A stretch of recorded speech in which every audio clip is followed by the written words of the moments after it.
In the peaceful neighborhood of Maple Creek, nothing ever happened, or so everyone thought.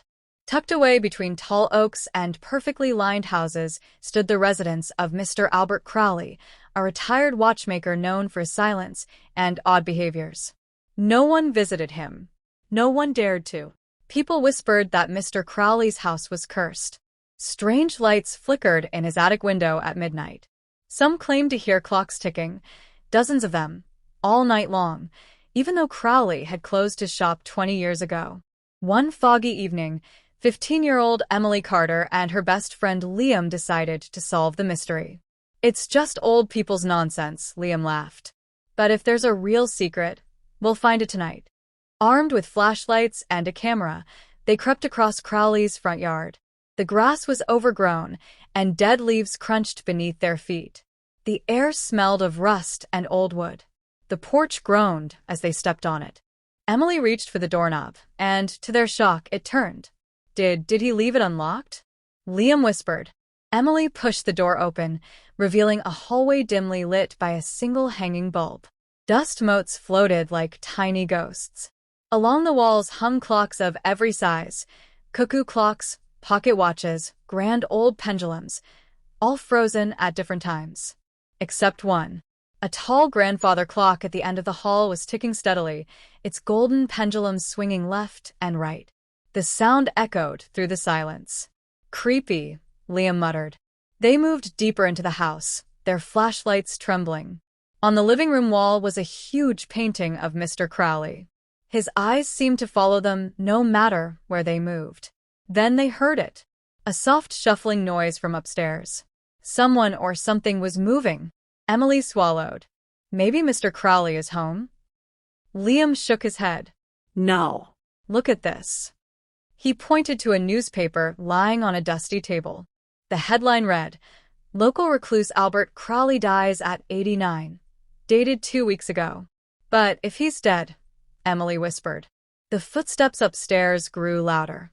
They climbed the creaky staircase, each step groaning under their weight. On the landing stood a door slightly ajar, the faint glow of light slipping through. Emily gently pushed it open. It was the attic. Inside were dozens of clocks, some ancient, others newer, all ticking in perfect harmony. At the center stood a strange table covered in tools, springs, and gears. But what caught their attention was the figure sitting at the workbench, hunched over, working carefully on a watch. It was Mr. Crowley. He was pale, his face gaunt, and his eyes glassy and lifeless. "Mr. Crowley?" Emily gasped. The figure slowly turned. His jaw moved mechanically as he whispered, "Time must be fixed." Suddenly, a small mechanical spider crawled out of his sleeve, its tiny clockwork legs clicking as it scuttled toward them. Liam grabbed Emily's hand. "Run!" They bolted down the stairs as the clock's ticking grew louder, faster, wild, like a countdown. The house shuddered as if alive. They reached the door, but it slammed shut. The clocks struck midnight, and everything went dark. Emily woke with a start. The house was silent. No ticking. No footsteps. No Mr. Crowley. Liam groaned beside her. "Where are we?" They were still in Crowley's house, but something was wrong. The walls looked newer, the furniture polished, and the clocks, they were all working, perfectly synchronized. Did the house change? Emily whispered. Liam pointed to the window. Outside, the sky was a dull red. The street was empty, the houses gone. In their place stood endless rows of gears and cogs, spinning, turning. They weren't in Maple Creek anymore. A loud metallic creak echoed behind them. Mr. Crowley stood in the hall, but he wasn't human anymore. His body was entirely clockwork, gears spinning in his chest, wires running down his arms, his eyes glowing faintly blue. "You are in time's hold," he said, voice hollow. "Welcome, watchers." "Watchers." Liam gasped. Crowley approached. When the last clock stops, time resets. But someone must keep it running. You open the door. Now you belong here. Emily shook her head. "No. We want to go home." "You cannot. The gate closed at midnight. Your time is mine now." The walls began to spin, transforming into an enormous clock face.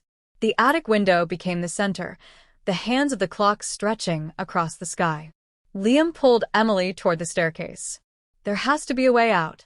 Wait, Emily said, staring at the grandfather clock in the hall. Its pendulum was frozen. Maybe if we break this. Crowley let out a mechanical shriek.